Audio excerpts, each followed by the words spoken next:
Šodien olimpiskais kvants un olimpiskās aktivitātes bija atbraukušas uz Alpiem. Darbojāmies ar latviešu diasporas bērniem, kas bija sanākuši lielā skaitā.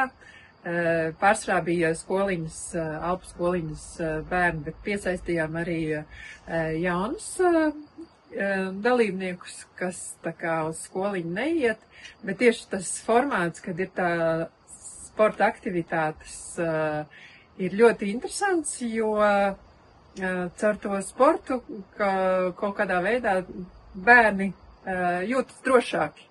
Un tādā veidā viņi nekautrējās tā kā kļūdīties runājot. Viss labi. Tas ir labāk. Iedod.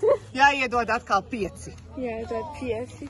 Un Jolantas piedāvātās aktivitātes, kur ir jālasa dažādi uzdevumi, tas palīdz tā kā izteikties latviski, bet tāpat laikā darot to aktivitāti un rādot visiem pārējiem, viņi saprot, ka nav jau nemaz tik briesmīgi runāt tajā latviešu valodā.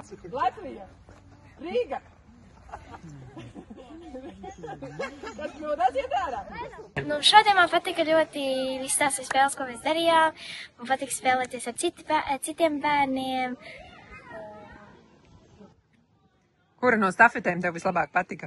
Es vairāk patiktu, kur mēs lecām Latvija, Rīga, Francija, Parīze.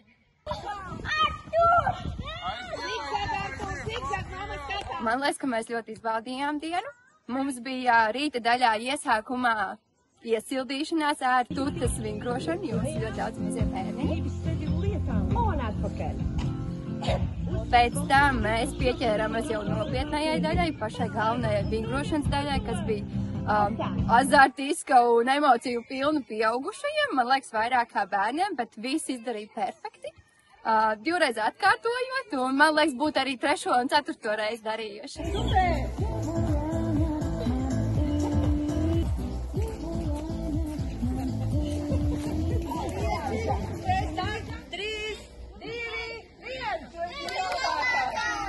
Vai nākamgad tu arī gribēsi piedalīties šādās pasākumos? Jā.